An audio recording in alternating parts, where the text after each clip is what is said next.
Vamos a dar comienzo. Vamos a arrancar por presentar el ciclo. Debaticón es un espacio de reflexión, análisis e ideas para pensar la política argentina, impulsado por 4 consultores políticos: Federico González, Pablo Romá, Raúl Aragón y Raúl Timerman. Cada uno de los consultores aporta su mirada, su cosmovisión y sus ideas para pensar los hechos políticos de la Argentina presente y futura. Pablo Romá es analista político, director de Circuitos Consultora, y hoy nos va a hablar sobre los límites de la intervención estatal. Raúl Aragón es analista político, director de Raúl Aragón y Asociados, es docente de la Universidad Nacional de La Matanza y de la Universidad de Salamanca, España, y hoy tituló su alocución "No es el iceberg lo que se va a hundir, Argentina, la sociedad ausente". Federico González es analista político, director de Federico González y Asociados. Hoy nos va a hablar sobre la lucha contra la pobreza, lo que se hace, lo que no se hace y lo que podría hacerse. Y Raúl Timerman es analista político, director del Grupo de Opinión Pública, y hoy nos va a hablar sobre, llamó su alocución, "Paso la cuarentena leyendo los diarios en versión digital". Siempre el más creativo con los títulos, Raúl Timerman. Así que, bien, presentado el ciclo y presentado los panelistas, le vamos a dar la palabra a Pablo Romá. Bueno, muchas gracias a todos por participar, por venir a esta charla. Bueno, en realidad, bueno, como ya venimos haciendo, más que hablar sobre los límites de la intervención estatal, lo que venimos haciendo es compartir una reflexión, algunas preguntas que al menos nos venimos haciendo, yo me vengo haciendo sobre esta, y para comenzar quería ordenar un poco la presentación. ¿Pueden, por favor, silenciar sus micrófonos? Estoy... A ver, ahí está. Adelante, Pablo, perdón. No, gracias. Nada, quería comentar esto. Quería hacer una breve mención a dos características que entiendo que tiene el Estado, muy generales, algunas funciones, y plantear cómo implica esto digamos, ¿no? Yo creo que hoy hablar de, digamos, el Estado, en la definición del Estado, digamos, tenemos que pensarla primero en términos de que el Estado debe garantizar las condiciones de reproducción de la sociedad como cuestión general. Segundo, que hay que de alguna manera comprender que el Estado hace posible históricamente, es decir, de distintas maneras, en distintos momentos históricos,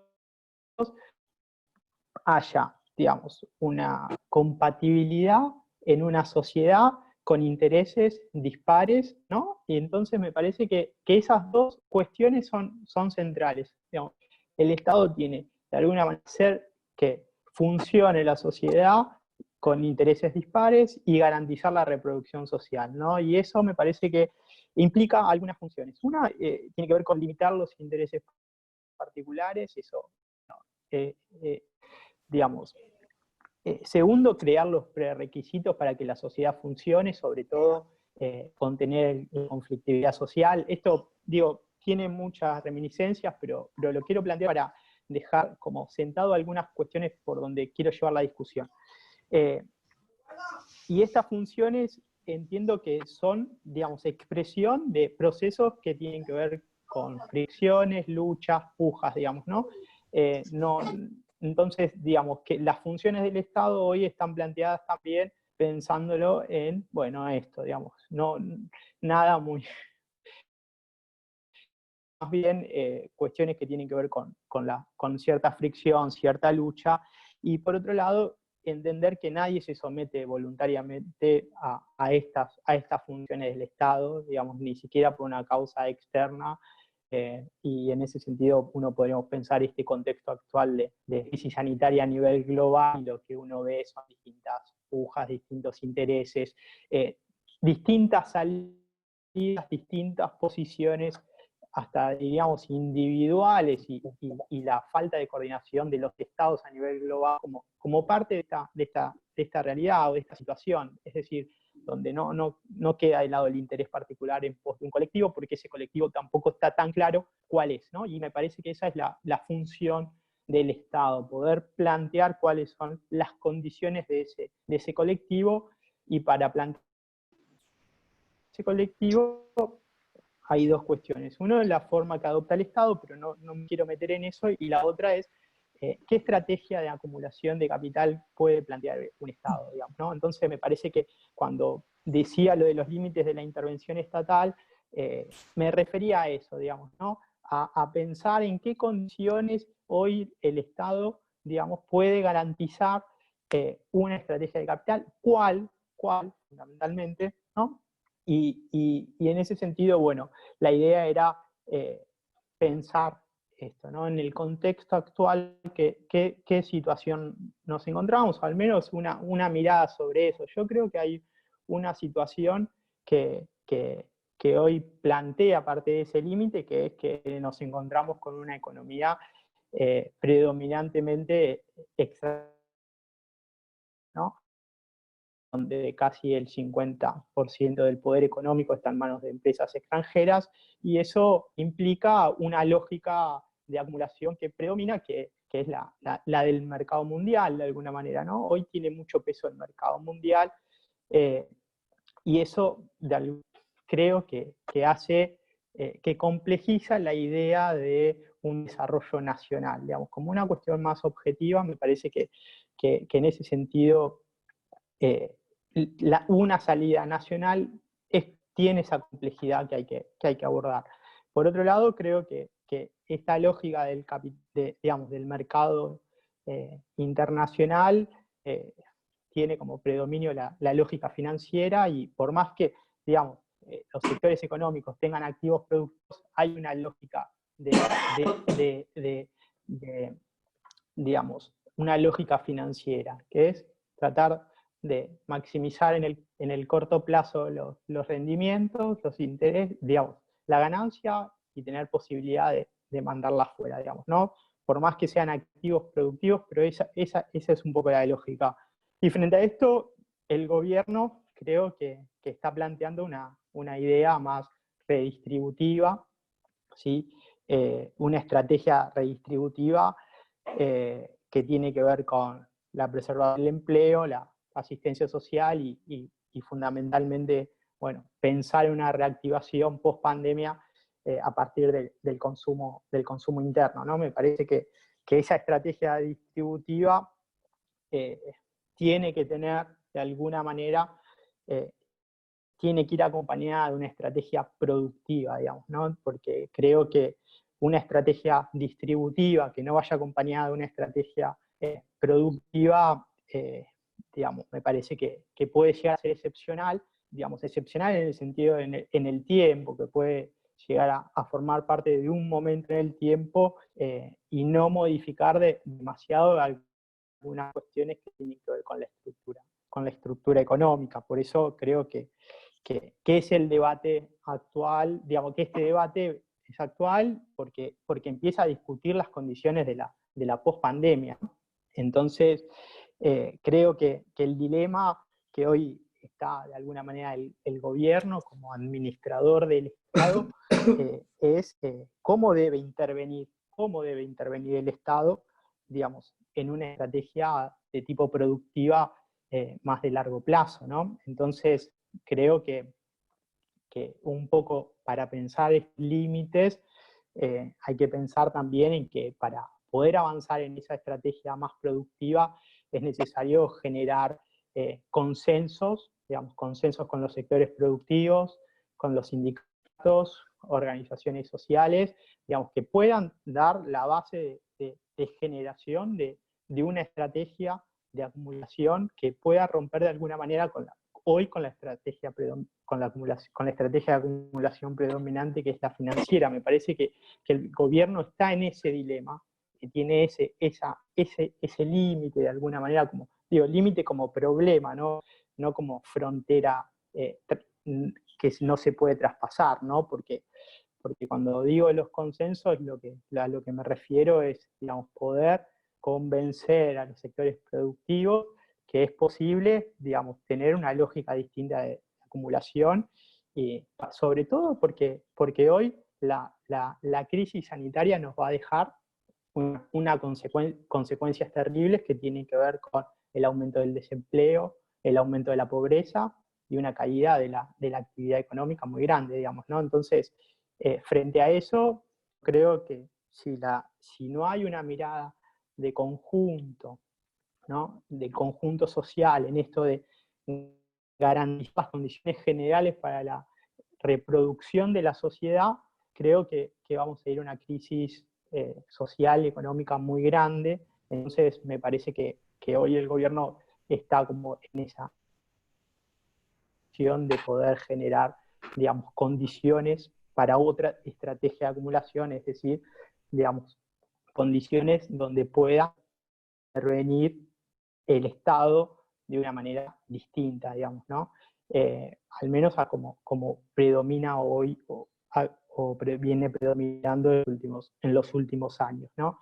En este sentido, yo creo que, digamos, que parte de esa estrategia que planteaba el gobierno está vinculada bueno, a esto que ha planteado el ministro de Desarrollo, Daniel Arroyo, ¿no? En esta organización de las villas, y bueno, anoche lo escuchaba a Raúl en C5N con un conjunto de baterías que tiene el gobierno, digamos, poner impulso a la industria del agro, digamos, una política de biocombustibles, juntar dólares, digo, ¿no? Un conjunto de bueno, que apuntan a esa estrategia productiva, pero creo bueno, que en ese sentido es necesario que entren esos consensos, sobre todo porque es necesario la generación de insumos, generación de trabajo, de desarrollo social, y me parece que estos elementos son importantes y coinciden en ese objetivo, ¿no? Entonces, creo que otro elemento es digamos, el tiempo digamos, el tiempo de la política, ¿no? El tiempo de la política para pensar la intervención, eh, y, y creo que como decía recién, digamos, ¿no? Si la estrategia es solamente distributiva, creo que pierde fuerza en el tiempo, y eso de alguna manera lo que ha venido pasando, digamos, durante el kirchnerismo, me da la sensación que es bueno, que esa estrategia distributiva en algún momento pierde fuerza, pierde impulso, empieza a sufrir impugnaciones, y bueno, y a partir de ahí se rompen algunos consensos básicos. Entonces me parece que hay que avanzar además de una estrategia distributiva, que es Pablo, fundamental, quedan 2 central minutos. hoy para... Sí, ya terminó, gracias Juli.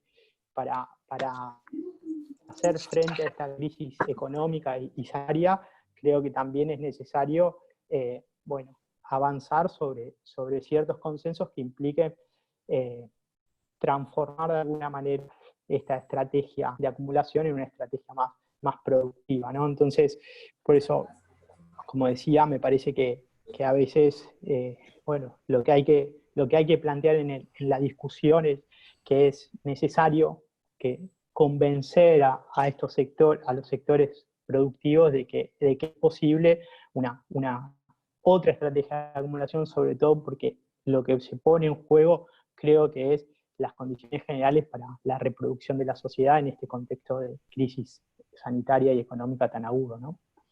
Muchas gracias, Juli, y gracias a todos. No, gracias a vos, Pablo. No lo mencioné, lo escribí en el chat, pero lo menciono por si alguno no está leyendo. Quien quiera hacer preguntas una vez que finalicen las alocuciones, puede hacerlo, ya sea por el chat, la puede hacer también verbalmente, si quiere, o puede levantar la mano con la función levantar la mano dentro de la sección participantes. Así que vamos a continuar ahora con Raúl Aragón. Raúl.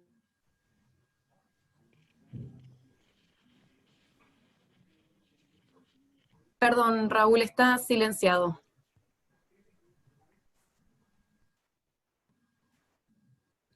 Ok, ¿ahí sí me escuchan? ¿Me escuchan Ahora ahí? sí. Sí, Ok. sí. Hoy no voy a ser muy optimista porque voy a hablar del futuro no solamente el inmediato, post pandemia, sino el futuro a más largo plazo, que tiene que ver fundamentalmente en lo global primero y en lo particular de la Argentina segundo. Tiene que ver en lo global con 5 grandes variables. Y estos datos son datos de Naciones Unidas y de otras instituciones totalmente creíbles o muy creíbles.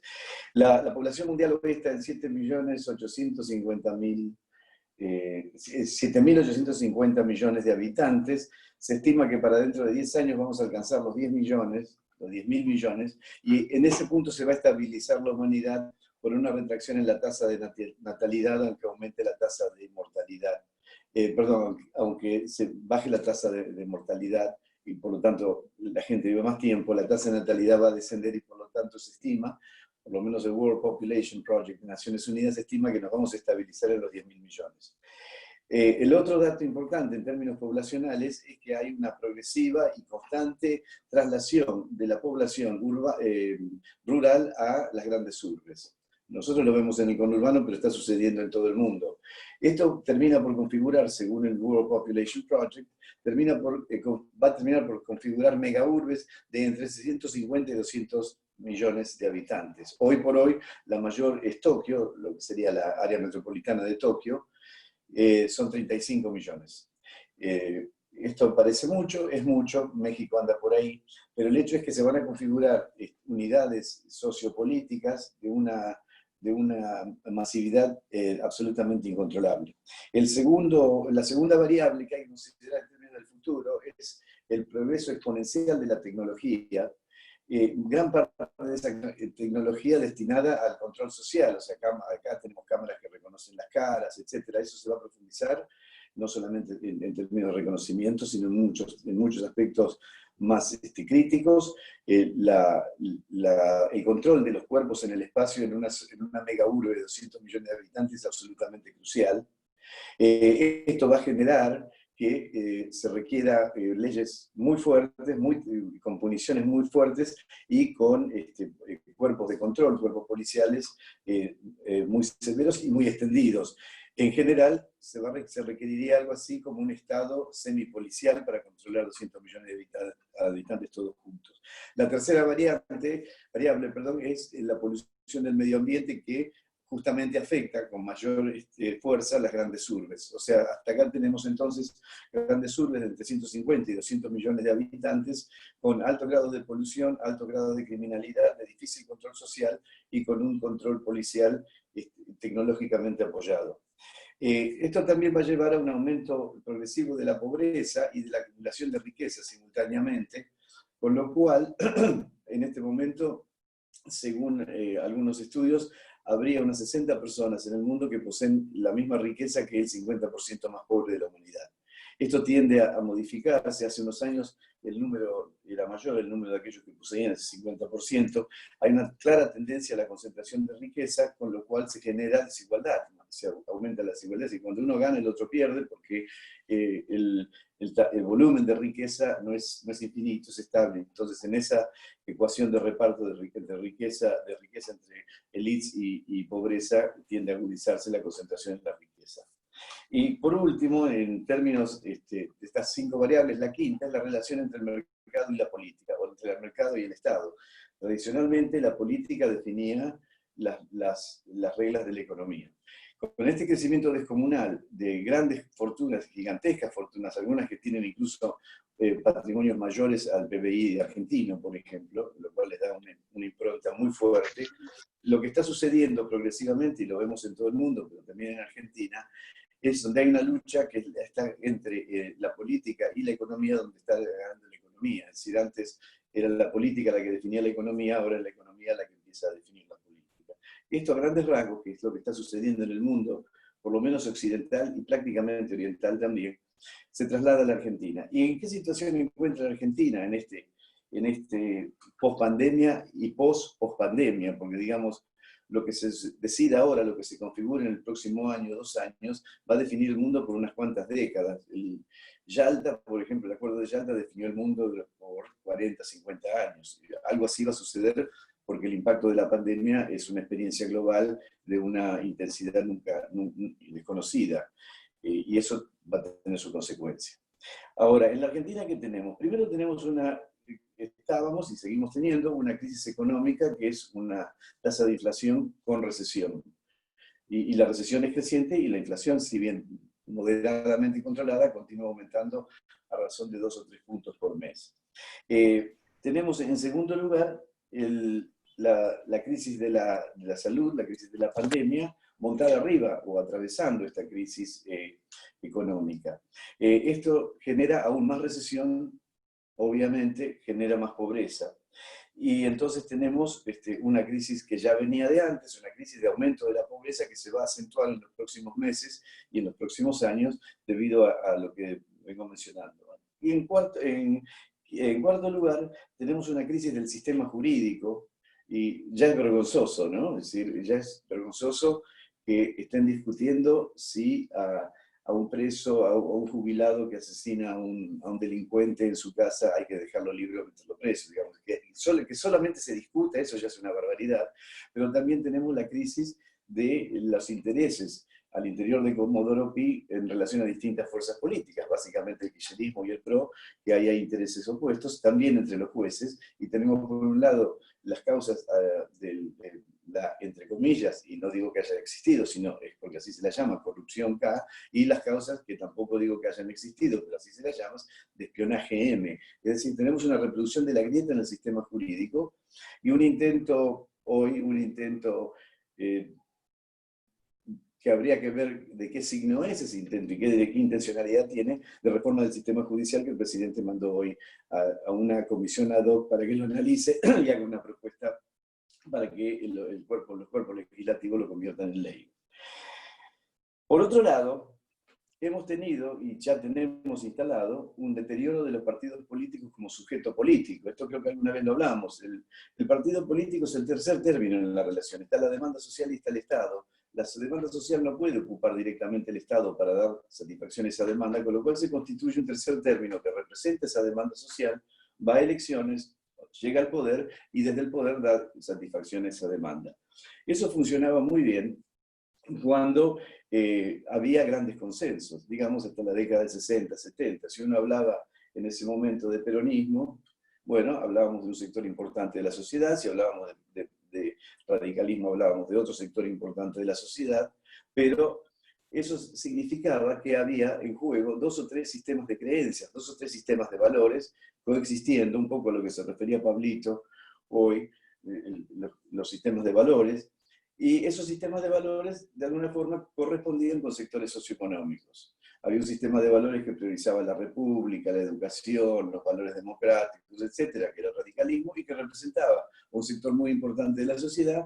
Por otro lado, había un sistema de valores que era la demanda social, salarial, de garantías laborales, etcétera, y lo representaba el peronismo. Es decir, los partidos políticos se constituyen en función de que representan una demanda y convierten esa demanda en un ideario de 5 o 6 ideas que son las que representan. Pero para eso primero tienen que existir esos consensos. La llegada de la posmodernidad, el relativismo moral, nos hizo pasar, en general las sociedades occidentales, de ser una sociedad de masas a ser una sociedad de minorías, con lo cual los consensos se fragmentaron y los partidos políticos perdieron su cohesión. El peronismo es claro, el radicalismo también, no puede ser que el peronismo haya sido neoliberal en los 90 y populista en el 2000. ¿Cuál es el marco ideológico? ¿Qué demanda representa? Bueno, no representa una demanda. Lo que sucede, y esto es cierto, existen 3 clases de estados. Los estados que funcionan en base a sus grandes líneas ideológicas, como Estados Unidos o China, y pueden determinar líneas políticas de Estado con una altísima estabilidad y continuidad en el tiempo. La América para los americanos es una política de Estado estadounidense que tiene por lo menos algo más de 100 años. Y son los estados más estables y los que generan mayor previsibilidad interior, no solo de sus economías, sino también, en consecuencia, de sus sociedades. El segundo tipo de estados es el estado que se funda en sus instituciones, básicamente sus partidos políticos e instituciones intermedias como sus particulares confesiones religiosas.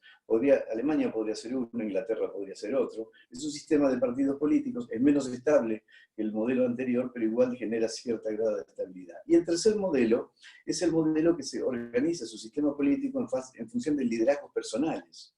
Y esto es grave porque son absolutamente inestables, porque aquel que llega al poder no tiene la constricción ni de un sistema institucional ni de un marco ideológico, simplemente hace lo que se le ocurre. Nosotros nos estamos convirtiendo en un estado de tercer tipo, y entonces lo que nos espera es una crisis multifacética, diría. Y a todo esto, ¿por qué sucede eso? Bueno, por muchas razones, pero hay un factor que es clave, y es que la sociedad argentina, sobre todo nosotros, la clase media, somos una sociedad ausente. O sea, no nos ocupamos de las cosas, no nos ocupamos de la política, excepto para ir a protestar un rato a la plaza 2 horas y después volvemos a casa a mirar Netflix. Pero realmente ocuparnos de la política, exigirle a nuestros gobernantes que hagan lo que prometieron que iban a hacer, exigirles a otras figuras de la política que no hagan lo que están haciendo, aunque hay consenso en ambos sentidos. Resulta que al hacer eso, lo que termina sucediendo es que la marcha del país no está en manos de un sistema institucional coherente, no está en manos de un marco ideológico, sino está en marco de lo que ciertos individuos que llegan al poder piensan. Pero esto sucede porque los argentinos no nos ocupamos de las cosas. Y yo creo que esto comenzó, habría que estudiarlo un poco más, comenzó durante el proceso el último proceso militar, Raúl, cuando quedan 2 minutos. Cuando se rompió el lazo de solidaridad entre los argentinos. En ese momento, cualquiera que era llevado por los militares o por algún organismo de represión, generaba en el otro una no me meto. Es decir, si llevaban preso a mi vecino que hace 40 años que vive al lado de mi casa, los chicos jugaron juntos, etc. Y cuando se lo llevaban, ¿yo qué decía? Bueno, no, por algo será, no te metas. O sea, se rompió el lazo de solidaridad y a la salida entonces del gobierno militar, para completar eso nos golpeó el relativismo moral de la posmodernidad, fragmentando aún más la sociedad, y entonces a partir de eso simplemente nos quedamos en casa. Yo creo, y con esto termino, que a menos que la sociedad argentina, fundamentalmente la clase media, se ocupe del país, el país se va a tornar en un país inviable. Porque el aumento de la delincuencia, el aumento de la pobreza, el aumento del narcotráfico, el aumento de la corrupción, el fracaso del sistema jurídico y la pelea por espacios de poder que se lleva adelante en la política, en vez de ser una pelea por objetivos políticos y sociales, ese conjunto nos puede llevar a una crisis, yo no sé si terminal, pero tremendamente grave. Gracias. Gracias a vos, Raúl. Sigo tomando nota de las preguntas de los participantes y ahora le vamos a dar la palabra a Federico González.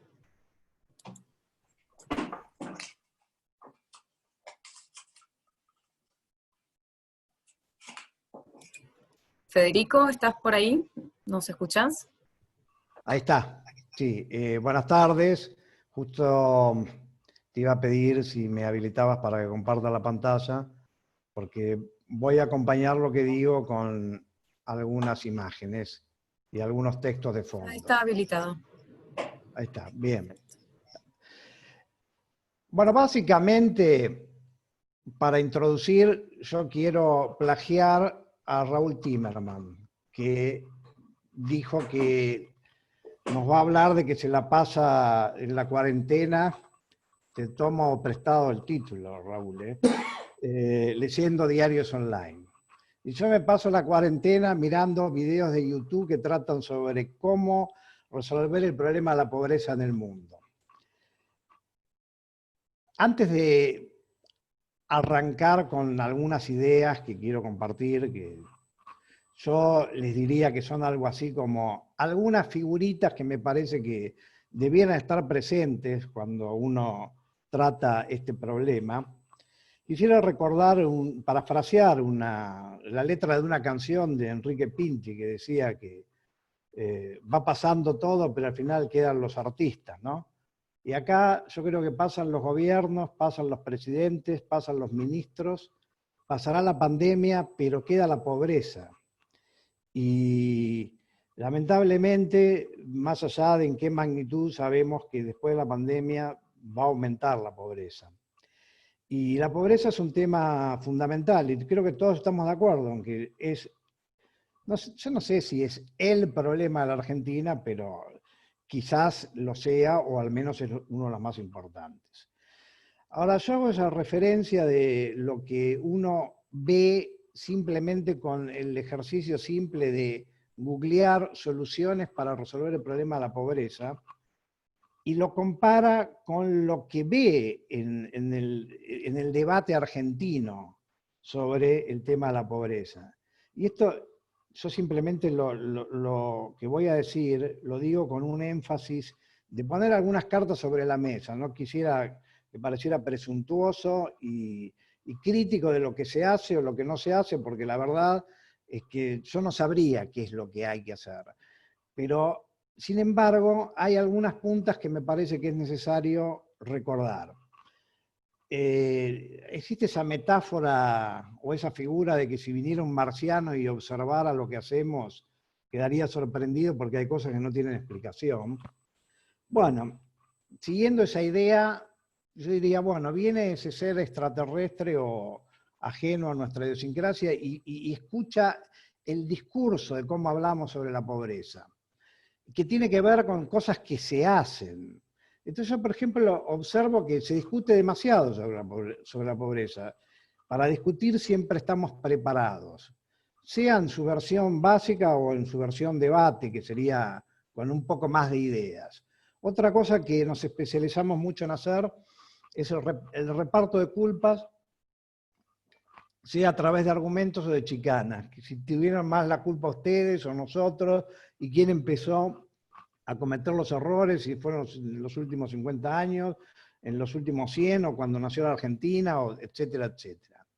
Otro debate que a mí me parece que cada uno de esos quizás sean útiles, pero se tornan estériles ante la magnitud del fenómeno, es discusiones sobre cómo se mide la pobreza y discutir si tal o cual sistema de medida es el que deberíamos utilizar o no.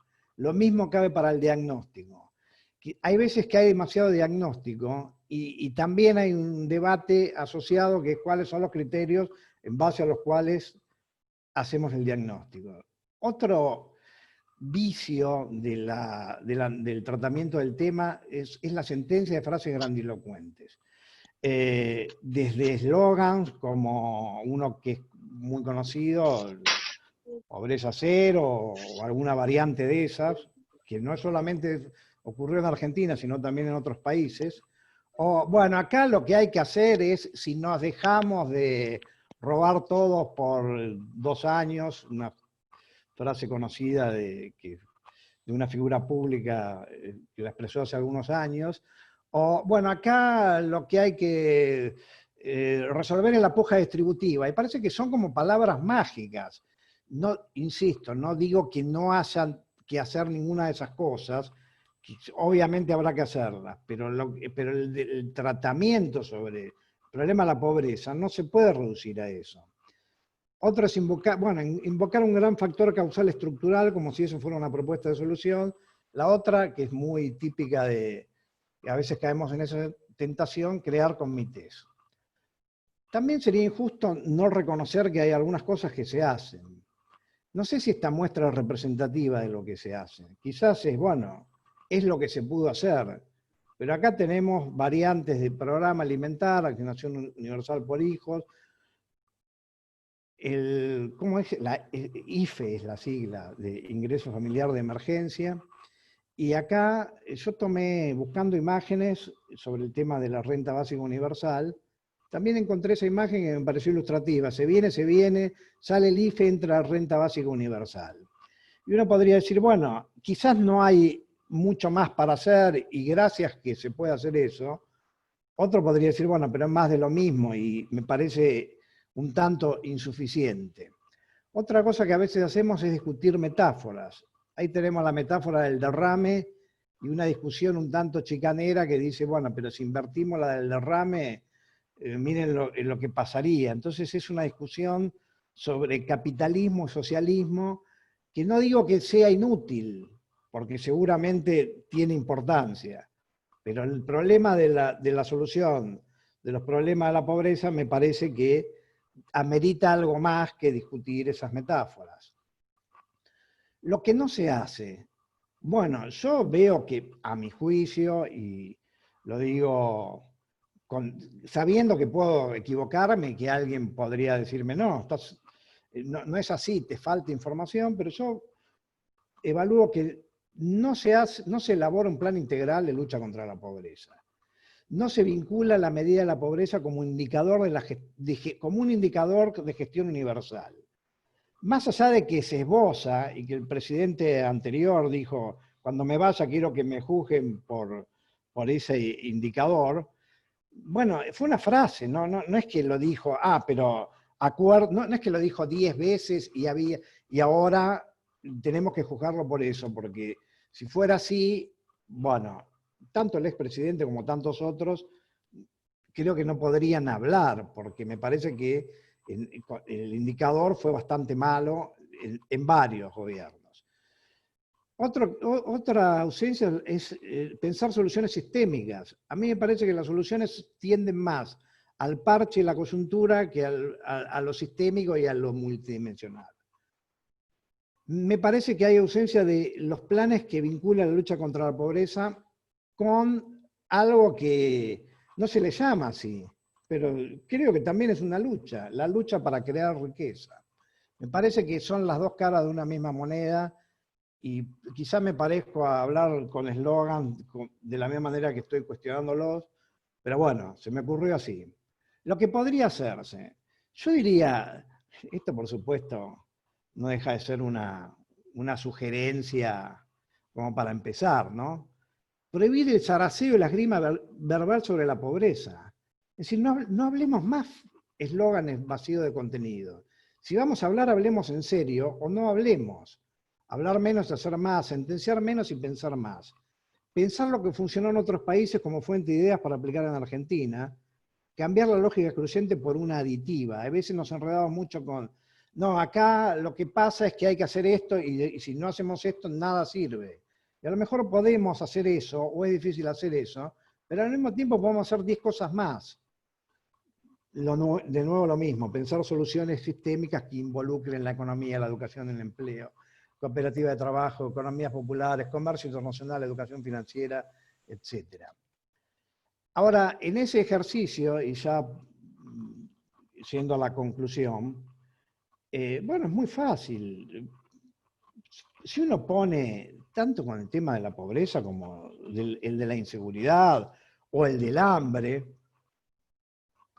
o el de la corrupción, googleo 100 maneras para resolver el problema de la pobreza, y les digo sinceramente, no sé si coincidiremos con Raúl Timerman, pero yo aprendí mucho más de lo poco que sé sobre este problema, sobre este debate, haciendo este ejercicio, que escuchando los grandes debates que a veces en la vidriera política de nuestros dirigentes suelen ocurrir.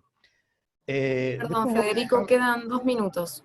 Perfecto. Sí, simplemente hacer un paneo. Después vamos a dejar los links, tanto en Twitter como en el canal de YouTube. Pero encontré esta página y observé ideas muy, yo te diría como sui generis, muy extrañas, uno diría, ¿esto qué tiene que ver? Y cuando uno ve el video, no me voy a entrar no voy a analizar todos los contenidos, pero ve que tiene que ver, transformando la comunidad mediante el diseño. No parece que tuviera que ver, pero yo los invitaría a que lo vean y seguramente muchos van a estar de acuerdo conmigo en que tiene que ver. Usar el crowdsourcing, que es uno de los tantos modelos de colaboración de los tiempos modernos, para crear un plan de lucha contra la pobreza que sea abierto y participativo. ¿Cómo recaudar fondos con inteligencia? Lo traduciría en esos términos. usando la experimentación social aleatoria. Esther Duflo es una de las ganadoras del Premio Nobel de Economía, creo que fue no sé si del 2018 o del 2019, y el Premio Nobel justamente lo ganó por sus investigaciones sociales para resolver con un criterio científico qué cosas funcionan o no funcionan en la lucha contra la pobreza. Arreglando los hogares en malas condiciones y con un mejor diseño. Una propuesta de un arquitecto. A veces decimos, bueno, todo empieza por casa, todo empieza por nuestro hábito inmediato. Esto parece, como título no me dice nada, yo los invito a que lo vean y van a ver que dice mucho. Asegurando que la información de ayuda internacional sea abierta y va en la línea con esto que es tecnología de última generación, el blockchain, por supuesto no voy a hablar de eso porque tampoco soy experto, pero sí la única referencia que puedo dar es que el Bitcoin en última instancia está basado en la tecnología del blockchain, y la tecnología de blockchain promete algunas innovaciones como los contratos inteligentes, y acá este expositor de una conferencia TED nos habla de cómo controlar los programas de ayuda y asistencia a la pobreza a través de esos contratos inteligentes para que el dinero no se pierda en el camino. Bueno, básicamente eso es lo que quería compartir con ustedes. Muchas gracias, Federico. Por último tenemos a Raúl Timerman. Raúl, adelante. Ahí vamos, ¿se escucha? Sí. Se escucha perfectamente. Bueno, bárbaro, empezamos. Entonces, primero le quiero decir a Federico que es mucho más valioso lo tuyo de buscar modos para combatir la pobreza que lo mío de entretenerme en cuarentena recibiendo información. Pero hay algo que te quisiera agregar. Pasan los gobiernos y queda la pobreza, pero junto con la pobreza quedan los políticos, los jueces, los sindicalistas, los empresarios. Digamos, todos los que tienen algún porcentaje de poder quedan. Y la pobreza es lo que va en incremento. Ahora vámonos, era ese simple comentario. Yo soy una persona ávida de información, me gusta estar informado, quiero saber qué pasa en la Argentina, qué pasa en el mundo, qué pasa en el AMBA, qué pasa en Salta, qué pasa en Formosa, qué pasa en Santa Cruz. O sea, me gusta estar informado. Hay un abanico de medios de información, cada uno elige en función de gustos, actitudes, etc. Durante un tiempo yo fui ferviente consumidor de información televisiva. Miraba televisión para recibir información. Algunos programas que siguen manteniendo su nivel, por ejemplo el de Maxi Montenegro, que realmente está informado y da información de la manera que a mí me gusta, pero de pronto encuentro que hay 3 canales que se pasan el día diciendo que Cristina tiene que ir presa. Y hay 3 canales que se pasan el día diciendo que Macri tiene que ir preso. Y no es el tipo de información que estoy buscando. Es decir, eso me apabulla. Digamos, perdieron el rumbo, se fueron para otro lado. Está la radio. Yo no busco la información de aquellos que están totalmente sesgados. Es decir, no soy consumidor ni de Majul, ni de La Nata, ni de Leuco, muchísimo menos de Fernández Díaz, digamos, ahora me voy al extremo de los sesgos, pero tampoco soy consumidor de Navarro, no soy consumidor de Víctor Hugo Morales, etc.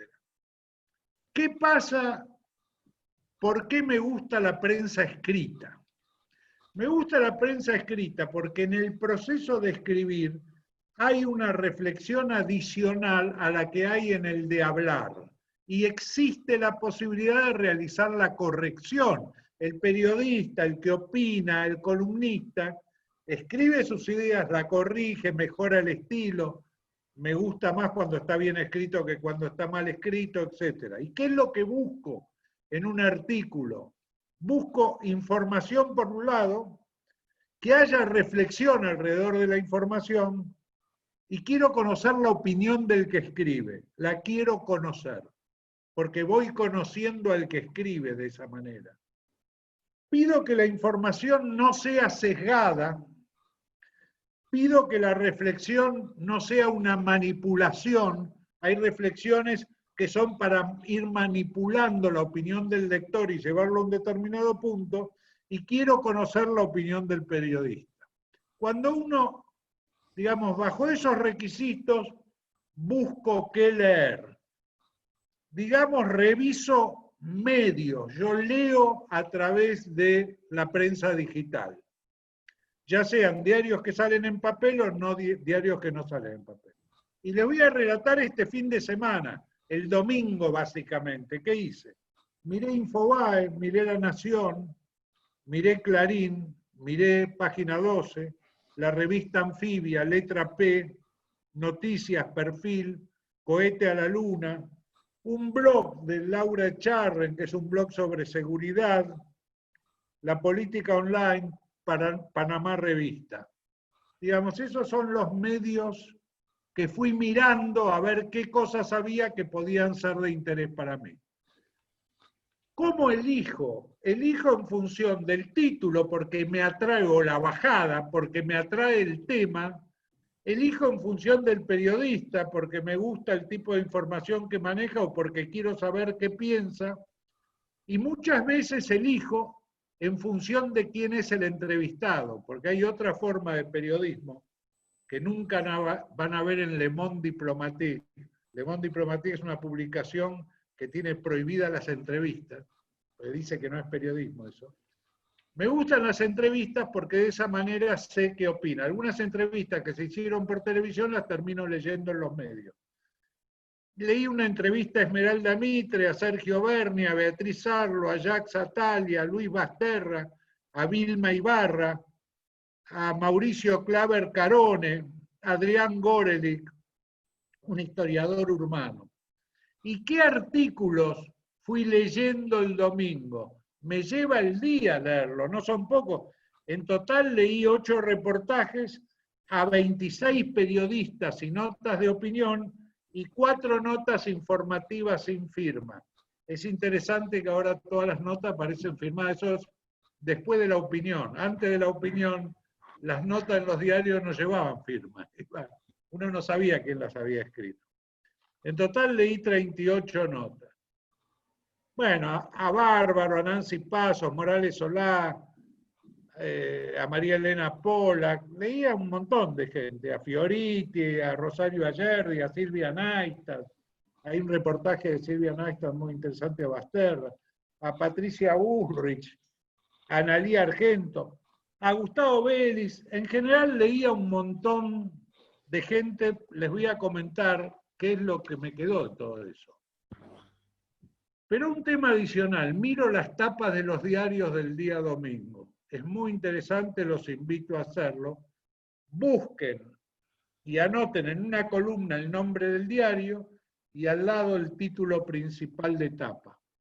Este domingo, en el diario, el principal diario de la oposición a este oficialismo, que sería Clarín, el título es «Crece la inseguridad en el Gran Buenos Aires, un muerto cada 3 días». El titular más importante de Página 12, que es el diario que representa más al oficialismo, es «Cuando ya me empiece a quedar solo, muerte y duelo en época de COVID-19». Uno con la inseguridad, el otro con la pandemia, me meten miedo, me atemorizan. En este momento, tanto el oficialismo como la oposición están en meter miedo. ¿Por qué? No lo sé. ¿Qué produce el miedo? Inmoviliza. Se está paralizando a la sociedad. En momentos en que la sociedad necesita iniciar una epopeya de rescate para salir del peor momento y la peor crisis de la historia argentina, donde va a haber que sumar a todos los que se quieran subir al barco y remar, la oposición y el oficialismo producen parálisis, producen miedo. Ustedes habrán visto el comercial que salió sobre el coronavirus es de Presidencia de la Nación es un comercial de miedo. ¿Qué es lo que uno encuentra cuando busca información? Hay que escaparle a algo que se llama sesgo de confirmación, lo que los americanos llaman confirmation bias. ¿Qué es? Es la tendencia a dar un mayor valor a las ideas u opiniones que confirman nuestras propias ideas y opiniones. Y así no sumamos nada. Porque si siempre buscamos aquello con lo que estamos de acuerdo, no vamos a sumar. Nuestra capacidad de juicio, que es lo que tenemos que aplicar, requiere conocer otras opiniones también. ¿Y qué es lo que me quedó? Miro el tiempo, perdón. Bien, me quedan 10 minutos, 9 minutos. ¿Qué es lo que me quedó de lo que leí este fin de semana? ¿De qué cosas me enteré? Y le voy rápidamente a decir. Del reportaje a Beatriz Arlo me enteré que no volvió la Cristina que ella creía que iba a volver. Cuando habla de Cristina habla de la dama y que es muy difícil para el presidente buscar o esperar un gesto que sea de reafirmación de su autoridad. Yo ayer dije algo que me costó, digamos, protestas de mucha gente que no está de acuerdo. Yo dije, el peronismo se va a tener que acostumbrar a que tiene un líder en este momento, que es Alberto Fernández, no autoritario. No son sus características de liderazgo. Históricamente el peronismo tuvo líderes cuya característica de liderazgo era ejercer la autoridad con cierto grado de autoritarismo. No hay juicio de valor en esto. Es la descripción de un modo de liderazgo. Alberto no la tiene. Alberto construye decisiones. Consulta a uno, consulta al otro, dialoga, acuerda y va construyendo. Bueno, Beatriz Arlo nunca va a encontrar ese gesto de Alberto porque no son características de Alberto. Me enteré que una empresa israelí creó una prueba de 30 segundos para detectar el coronavirus. Y me acordé, ¿se acuerdan? Cuando fue anunciado en Casa de Gobierno el hecho de que había del CONICET, había el desarrollo de un test que iba a haber 500.000 muestras, y que nunca más se supo, no se volvió a hablar de ese tema. Pero son cosas que a uno le van viniendo a la cabeza en el momento que va leyendo. Me enteré de qué se espera después de la pandemia, y tengo todas las versiones de que todo va a ser peor, o de que vamos a ser mejores personas, o que todo va a ser igual. Digamos, están los que creen de un lado o del otro, hay pensadores, hay un francés, hay un israelí, está Sinai también, Sergio Sinai, que escribió una nota sobre eso. Me enteré también a través que hubo una operación de prensa diciendo que va a haber cambios en el gabinete de Kicillof. A mí las operaciones de prensa me gustan mucho porque si uno las lee detenidamente, se entera de todos los detalles, de quién hizo la operación, qué es lo que se pretende, etcétera, etcétera. Esto salió en la Política Online. Y esto decía que Teresa García iba a dejar de estar donde estaba para pasar a estar en el Parlamento porque Magario no lograba manejar bien a la oposición, qué sé yo, y Carly Bianco iba a ocupar el lugar. Terrible, bueno. Hubo toda una movida de intendentes, básicamente Martín Insaurralde, Juan José Musi y Mariano Cascallares, para iniciar la movida para quitarle la concesión a Edesur, digamos en la zona de ellos, y ver las posibilidades. Nos metemos en un quilombo porque el principal accionista de Edesur es el Estado italiano. O sea que no solo vamos a tener problemas con Italia, sino que vamos a tener un juicio en el CIADI porque es una inversión extranjera y nos va a costar millones. Bueno, lo de Luis Basterra... Raúl, quedan 2 minutos. Bueno, digo 2 o 3 cosas más. Que todo un proyecto para que los productores puedan ser propietarios de tierra del Estado. No es expropiación, es tierra del Estado, dársela a pequeños productores. Hay todo un proyecto para eso. No olvidemos que la tierra que tienen los terratenientes empezó en la época de Roca con la campaña del desierto, eran tierra del Estado digamos, que eran conquistadas y entregadas a ellos. Nancy Paso sostiene que van a ir por los hospitales, no como en el 2001 que fueron por los supermercados. Me enteré que aparecen brotes de coronavirus en todo el país. Ahí me puse, llamé por teléfono a alguna gente. Es brava la situación, sí, es verdad. Me están diciendo que a mediados de agosto va a ser el pico, que va a durar 3 semanas y después muy lentamente va a bajar, pero se ha dispersado por el país. Me enteré que aparecen nuevos delincuentes, que aparecen gente que es detenida cometiendo delitos y que no tiene ningún antecedente, y que sale por necesidad, no tiene trabajo, no tiene comida, siente que no tiene contención, sale y busca robar. Son más peligrosos que los delincuentes profesionales, digamos, porque cometen excesos en ese intento digamos, por falta de oficio.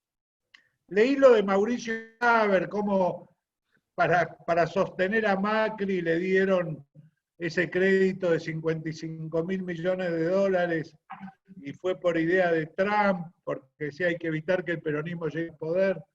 Me hizo recordar Braden o Perón, se mandaron la gran Braden y le salió exactamente igual que ahora. Hubo otros artículos interesantes, uno de Semana Machirula, muy interesante, digamos, donde cuenta peleas entre hombres y mujeres, Bernie con Frederick, Leandro Saltoro para Bullrich, Alberto con Viviana Canosa y Pepe Mujica con Cristina. Bueno, en términos generales, redondeo y termino, es muy interesante informarse.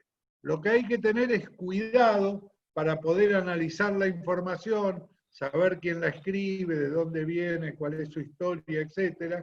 Y lo que hay que tratar de evitar es de solo leer aquellos con los que estamos de acuerdo. No hubo mucho tiempo, pero creo que pude redondear una idea. Gracias. Estuvo muy claro, Raúl, muchas gracias. Ahora vamos a pasar a habilitar las preguntas. Estuve tomando nota en el orden en que las fueron haciendo. En primer lugar, Mateo Lorenzo, si estás conectado, puedes hacer la pregunta vos mismo. ¿Estás por ahí, Mateo? Bueno, vamos a avanzar mientras tanto. Leonardo Núñez es el siguiente. Leonardo. Sí, ¿qué tal? Buenas noches. Era para Raúl Aragón, que él había hecho mención a que era una barbaridad lo del jubilado de Quilmes. Quería consultarle en qué sentido él se refiere que es una barbaridad. Gracias.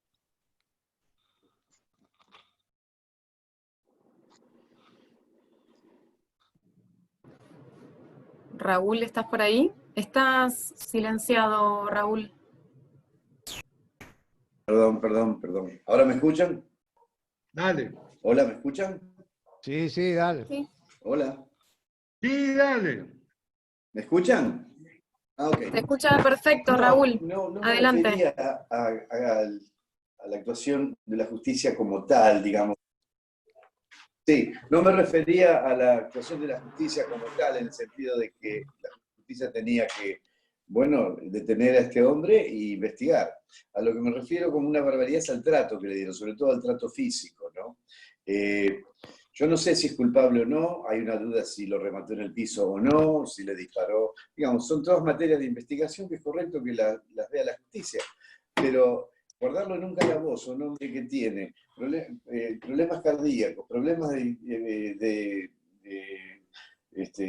otras índoles físicas, un hombre que no se va a escapar, lo menos que lo podés hacer es, bueno, lo internás en una clínica con cuidados médicos y con custodia, como se hace con un delincuente herido.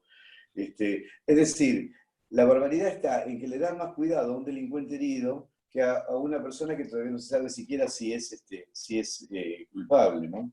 Me refería a eso como barbaridad. No era una opinión sobre la decisión de procesarlo, investigar, etc. Eso no, me parece que es una materia que los que estamos afuera no podemos opinar porque, primero, que es demasiado técnica, y segundo, porque no estamos viendo en realidad las pruebas, estamos viendo lo que nos cuentan los medios, como decía Raúl, pues, algunos muy sesgados. Entonces, claro, C5 me decía una cosa, TN me decía otra.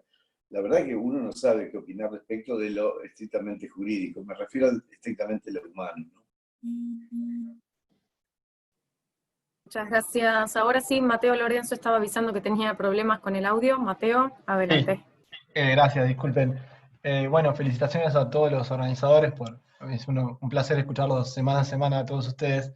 Y es para Raúl Gracias. Timerman, ¿qué opina con respecto a esto que yo decía, que el peronismo históricamente se lo reconoce porque gana la calle, digamos, porque manifestaciones de los trabajadores en la calle luchando por los derechos o por pasar alguna ley o incluso en contra de esto, y lo que se ve últimamente es que es lo contrario, que la oposición al peronismo ha tomado la calle y ha tirado para atrás muchas medidas que el gobierno quiso llevar adelante y bueno, viendo que se viene el 17 de agosto, que están planeando otra, básicamente para voltear la reforma de la justicia. Entonces, quería saber su análisis y la opinión con respecto a esto. Gracias.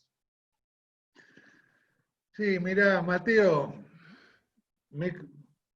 una persona que estaba escribiendo un libro me pregunta ¿qué es el peronismo? Y yo le dije, el peronismo para mí es la memoria de un tiempo feliz.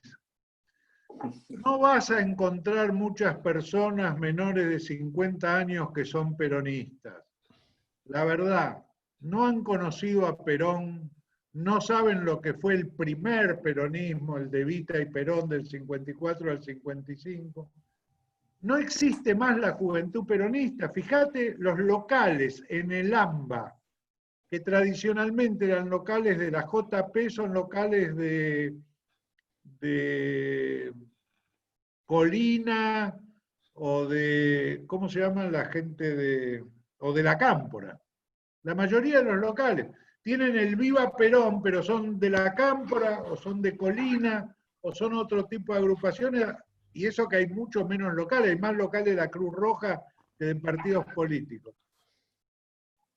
Sí, se ha ido perdiendo la calle, pero se ha ido perdiendo porque los medios de comunicación han aumentado muchísimo y la gente va a comunicarse de otra manera. Mirá, en este momento hacían un cacerolazo en contra de la reforma de la justicia y encuentran que el cacerolazo es la manera de expresarse. Por otro lado, el peronismo ha tenido una dirigencia sindical muy pasiva, digamos. Son sindicalistas que forman parte de la burguesía nacional, todos son ricos, digamos, todos están hace 20, 30, 40 años en esos puestos y no se caracterizan por ser luchadores, movilizadores, etc. Y después el peronismo no ha encontrado un líder de esas características, un líder movilizador. Y bueno, eso produjo, es como para la clase media que le desapareció su partido, que era el radicalismo, no lo tiene más, desapareció. Y yo creo que los partidos políticos son importantes, y creo que, como decía, creo que Federico González o Raúl Aragón decía, la necesidad del debate de ideas, no se debaten ideas. Lo único que se hace es descalificar al otro. ¿Qué me decís vos que sos un borracho perdido? Eso no es una discusión. Sí, se ha perdido, es verdad, se ha perdido mucho en la República Argentina y no es responsabilidad de los noruegos, es responsabilidad de los argentinos. Muchas gracias, Raúl, y a Mateo. A continuación, el doctor Juan Martínez quería hacer una pregunta. A ver si está conectado. Bueno, vamos a seguir con el siguiente. Emiliano Galarza, querías preguntar. Emiliano. Bueno, vamos a seguir, así no perdemos tiempo. Inés Ricci. Hola, ¿sí? Inés. Aclararles que se tienen que sacar el mute. Hola. Como dice Alberto Fernández, estabas muteada, Inés. Perdón. Bueno, no, para Raúl Aragón, si cree que la Argentina puede recuperar el peronismo, de la doctrina verdadera del peronismo de Perón, de aquellas épocas, si nosotros en algún momento lo podremos recuperar de alguna forma. Sí, a ver, las condiciones de recuperación del peronismo son varias, ¿no? creo que todas esas condiciones existen, pero algunas están latentes, algunas están dormidas. Primero necesitamos reindustrializar el país. La industria argentina se ha perdido de una manera notable. Cuando Perón llega al gobierno en el 46, importábamos hasta los alfileres, literalmente. Cuando se va, cuando la fusiladora lo echa en el 55, exportábamos electrodomésticos, autos, bicicletas, motos, aviones. Creo que Argentina fue uno de los primeros países de América Latina, si no el primero en tener un avión a reacción.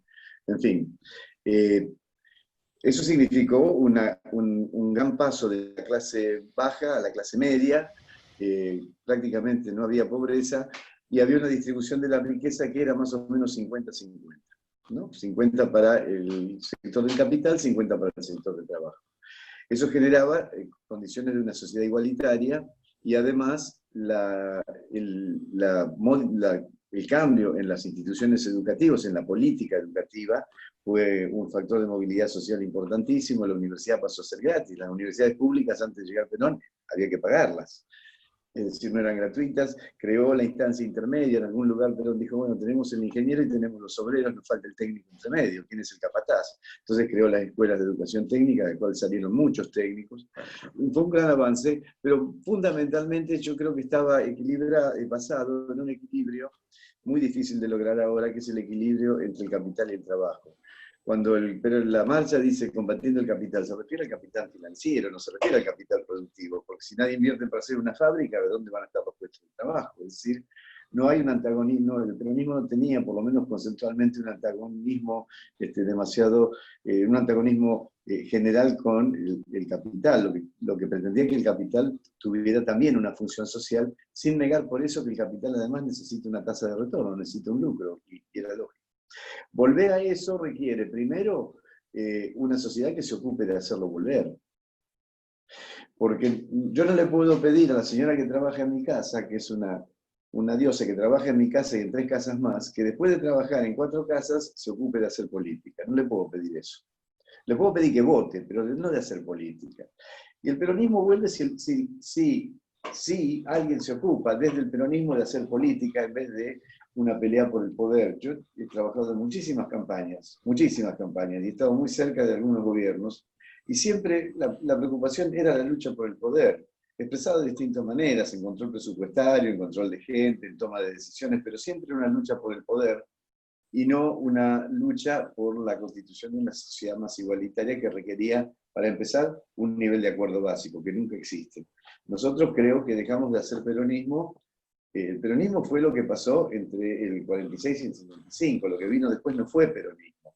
Lo que ocurre, y no me acuerdo, creo que lo decía Pablito o Raúl Tinerman, hablaba del peronismo, pero básicamente el peronismo es una cosa pulsional, es una energía casi vital, está en su sustrato. Por eso cuando llegaron los muchachos el 17 de octubre, La Nación tituló Llegó el aluvión zoológico, digamos, porque esa vitalidad que traía, tremenda vitalidad del trabajador, los asustó. Pero para controlar esa vitalidad necesitas el macho alfa, y el macho alfa era Perón. Una vez que se murió Perón, empezaron los candidatos a macho alfa a pelear entre ellos y crear distintas fragmentaciones, distintas luchitas de poder.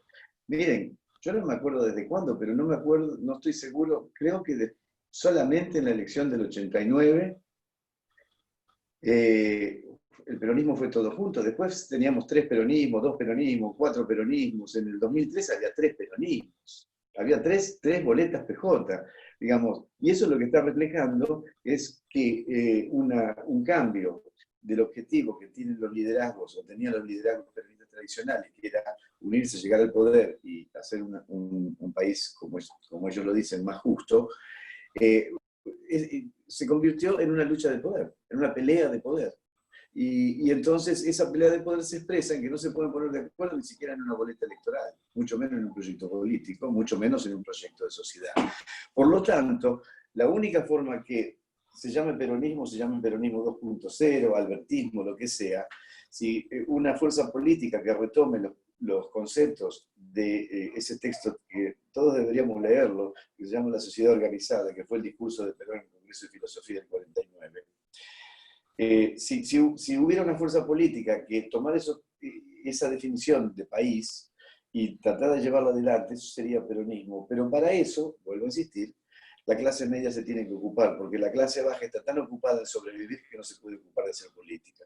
Y entonces es una responsabilidad de los que por privilegio de nacimiento pudimos tener una situación económica más holgada, acceso mejor a la educación y un poco de tiempo libre en la vida cotidiana, dedicar ese tiempo, en vez de mirar a Tinelli o Netflix, dedicarlo a hacer política, efectivamente, hacer política, salir al barrio, hablar con el otro, proponer, exigir, denunciar, sí, claro.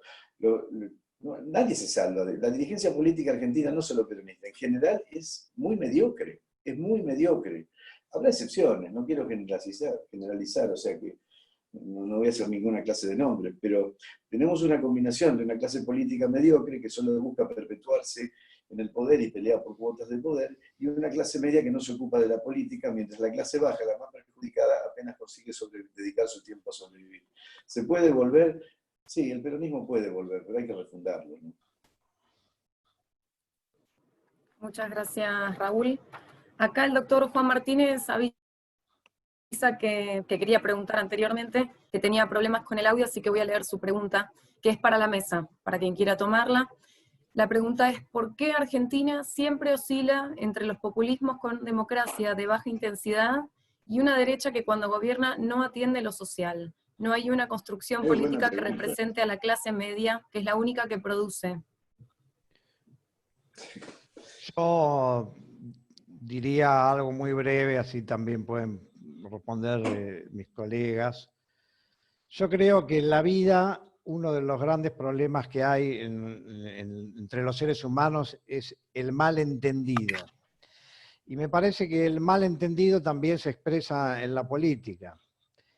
Entonces me parece que esta oscilación que se da en los últimos tiempos, en esto que se ha dado a llamar la grieta, que en última instancia la grieta ¿qué es? Es pensar que de un lado está toda la virtud y del otro lado está todo el horror. Es decir, que de este lado somos almas nobles, inteligentes, y del otro son tontos y malos. Y a mí me parece que, por supuesto, en la naturaleza humana hay de todo un poco. Y no quiero decir que a veces no haya uno que son los buenos y otros que son los malos, y a veces hay algunos que son más o que expresan más inteligencia que otros. Pero me parece que con independencia de eso, yo creo que hay un problema que esto ya lo hemos hablado en una de las primeras reuniones, incluso la idea, parece que es un problema de actitud y disposición.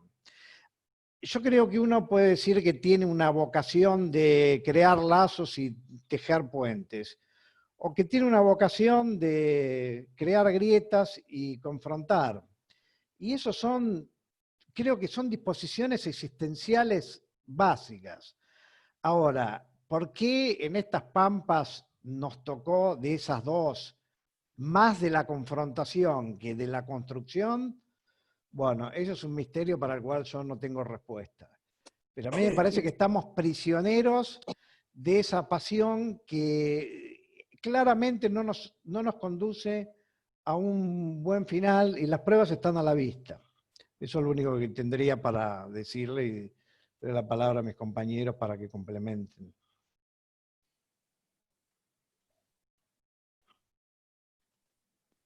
¿Alguien quiere sumar algo o seguimos con la próxima pregunta? Los Raúles. Bueno, no, yo digo, retomando un poco ¿me escuchás, Juli? Se escucha perfecto, Pablo, sí. Ah, bueno.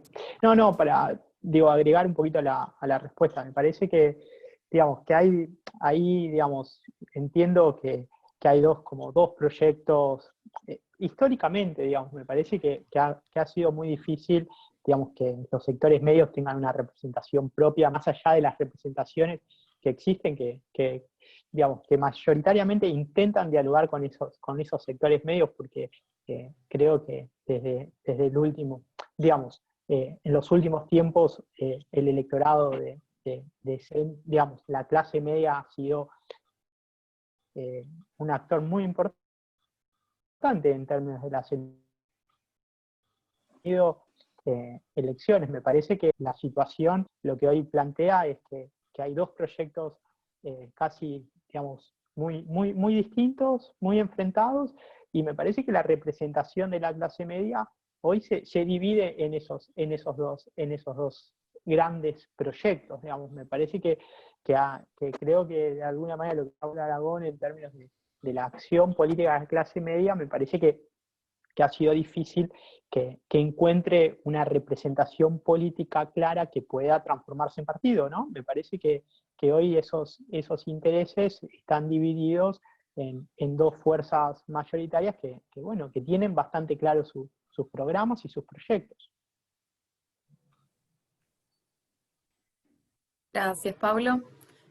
Raúl A, Raúl T, ¿quieren aportar algo más o seguimos Sí, con yo la quisiera próxima? decir muy brevemente. El problema es el siguiente: hay 314 trillones, esos 314 con 15 ceros, no es dinero, es representación de dinero, bonos, acciones, etcétera, de los cuales en realidad solo el 30% está aplicado a una actividad productiva o una actividad, sea de bienes o de servicios. Es 30%. El otro 70% son dólares buscando dólares. O sea, es riqueza buscando riqueza, pero es mucho más grave, porque en realidad un billete de $1 no es, el papel no vale, vale lo que representa, ¿sí? Lo que sea, el poder adquisitivo que representa. Ahora, un bono, reconociendo una deuda de $1, vas a hacer una representación de una representación. Bueno, hay 314 trillones de dólares representados en eso. Y el 70% está dedicado a la actividad especulativa. Esto no puede sobrevivir de ninguna manera. Hemos llegado a un punto del capitalismo, yo lo llamaría hipercapitalismo terminal, porque puede entrar en una crisis tremenda si algo no se corrige en el sistema, que por supuesto a mí me excede cuál puede ser la corrección del sistema, pero el sistema ya no resiste más. Y no son las crisis periódicas de las que hablaba Carlos Marx, es mucho peor que eso. Yo creo que estamos en un punto muy grave, y algún filósofo lo anticipó en la década del 30, diciendo, si no paramos el capitalismo, dentro de poco va a ser imparable, y es imparable. Estamos en una etapa de hipercapitalista, que va camino a una crisis terminal, y en el medio queda la clase media, que en medio de esa crisis va a terminar desapareciendo, solo va a haber ricos y pobres, y algunos técnicos para ayudar a los ricos a vivir, pero no va a haber mucho más. Podemos llegar a volver a una estructura social piramidal, más parecida a la que había en el alto medioevo, donde estaban los ricos, algunos técnicos que asistían a los ricos, y el gran resto, era pobre. Podemos llegar a estar camino a eso si el mundo no acomoda el modelo capitalista a un capitalismo con más sentido de producción que de recursos financieros.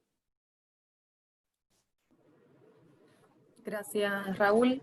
Vamos con alguna pregunta más, así variamos más. José Boloschin, ¿estás conectado para preguntar? Recuerden, por favor, desilenciar sus micrófonos. José Boloschin. Vamos a seguir entonces con la agrupación El Peronismo Todo lo Embellece, que quería preguntar también.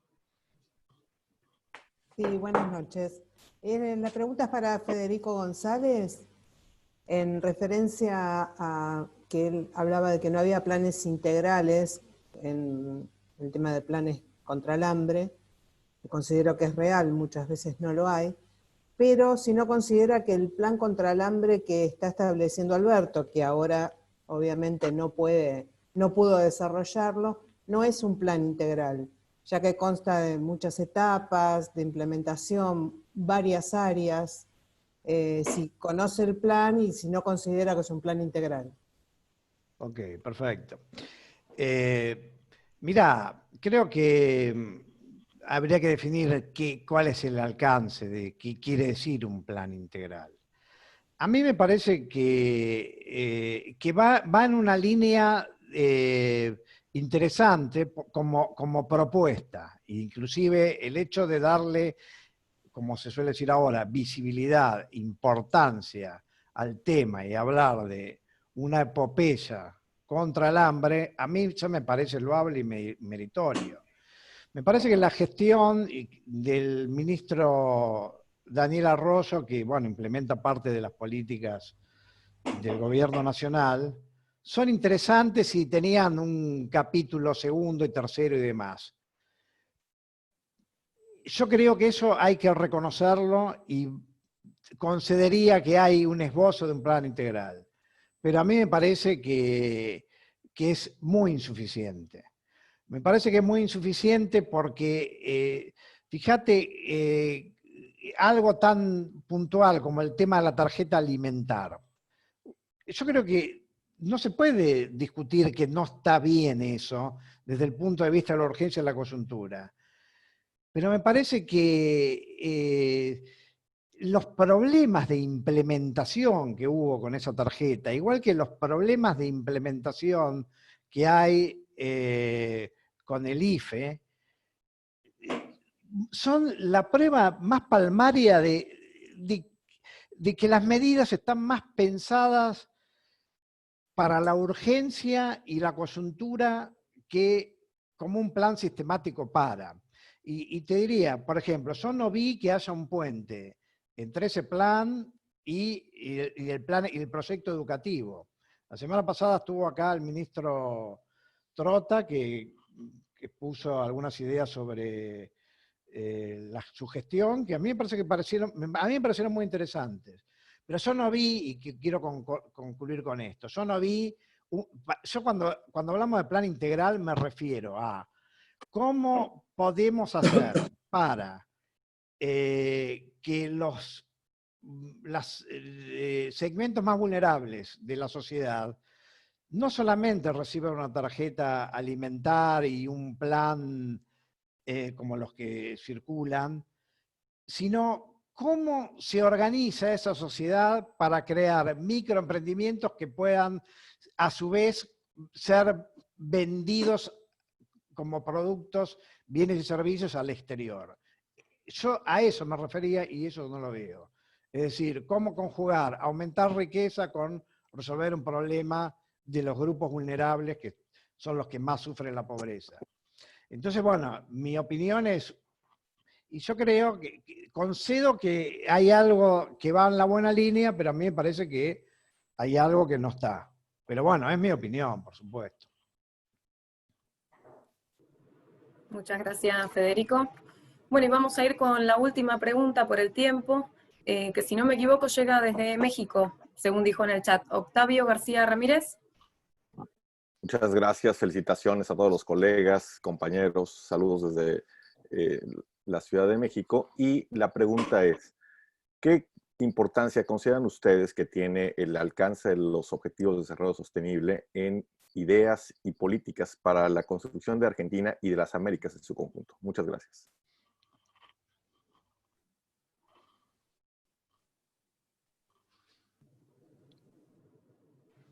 A ver, la pregunta iba dirigida a alguien en particular. Fede, adelante. No sé si iba dirigida a alguien en particular, yo puedo decir algo, pero... Dale, No decía sé si... algo, yo no escuché bien Sí. la pregunta. ¿Qué importancia tiene qué cosa? Gracias, don Raúl. La importancia que consideran ustedes de manera amplia en la mesa, que tiene la consecución de los objetivos de desarrollo sostenible a través de la Agenda 2030 en la construcción del futuro de Argentina y de las Américas en su conjunto. Yo lo que iba a decir es algo muy simple y por ahí, si quiere retomar Raúl, a mí me parece que la política exterior argentina no tiene toda la consistencia que creo que debería tener. Creo que tiene momentos de erraticidad y de ambigüedad. Y que yo creo que eso responde a algo más estructural, que son tensiones al interior del gobierno, en donde me parece que, como en toda coalición, hay algunos que priorizarían ir por un lado y otros no tanto por ese lado, sino por otro.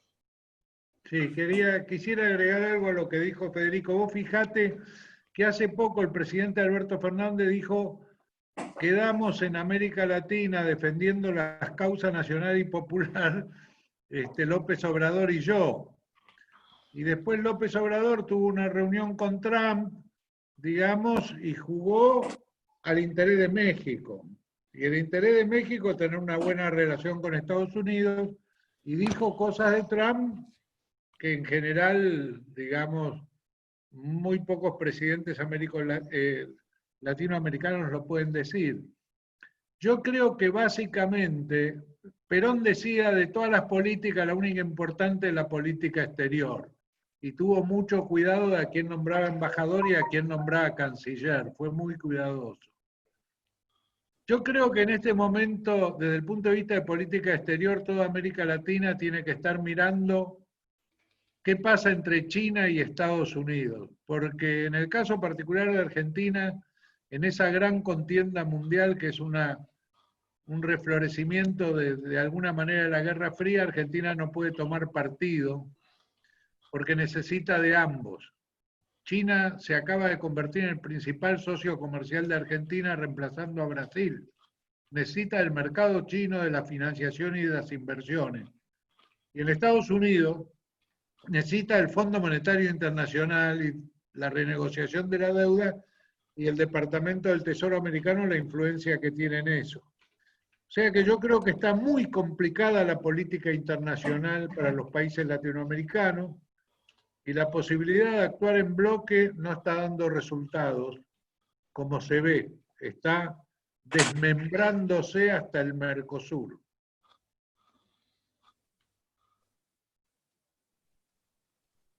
Muy bien. Bueno, muchas gracias a todos. Ya llegamos al horario pautado para finalizar.